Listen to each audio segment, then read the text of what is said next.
কি বলবো, নিজেকে শো আপ করা ছাড়া, নিজের বডি শো করা ছাড়া কিছুই বুঝে না। ওর তো কোনো কাজ নাই। ড্রাইভারের সাথে ওর সাথে ঝামেলা হয়েছে, ড্রাইভারের উল্টা ফাঁসাই দিছে। ড্রাইভার গরিব মানুষ।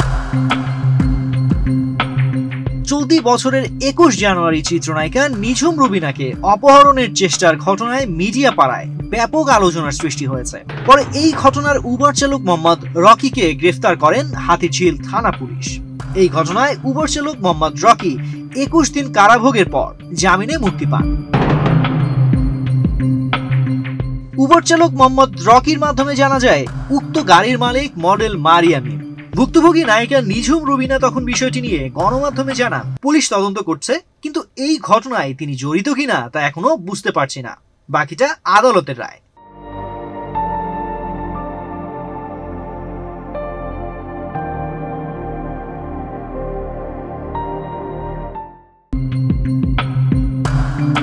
আগামী 30 জুন 2025 ঢাকা জেলা দায়রা জজ আদালত ভুক্তভোগী চিত্রনায়িকা নিঝুম রুবিনা, উবার চালক মোহাম্মদ রকি ও গাড়ির মালিক মডেল মারিয়ামি এদের উপস্থিতিতে শুনানি শেষে রায় দেবেন।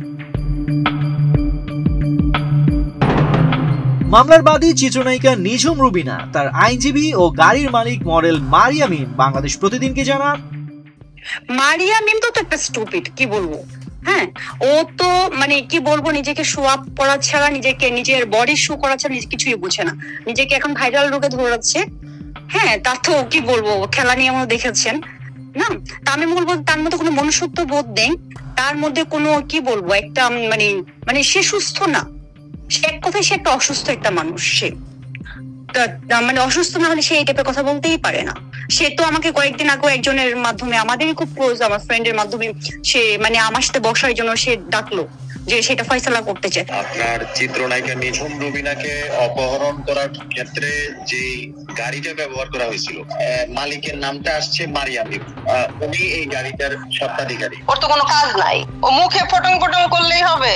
আমি কি উবার চালাইছি নাকি আমি এর সাথে জড়িত ছিলাম? ড্রাইভারের সাথে ওর সাথে ঝামেলা হয়েছে, ড্রাইভারের উল্টা ফাঁসাই দিছে। ড্রাইভার গরিব মানুষ। এখন এগুলা কেস চলতেছে, ড্রাইভার অনেক কষ্ট করে এগুলা দেখতেছে। এখন আবার নতুন করে এখন দেখতেছে আমি ভাইরাল, এখন সে আবার আসছে আমারে টানার জন্য।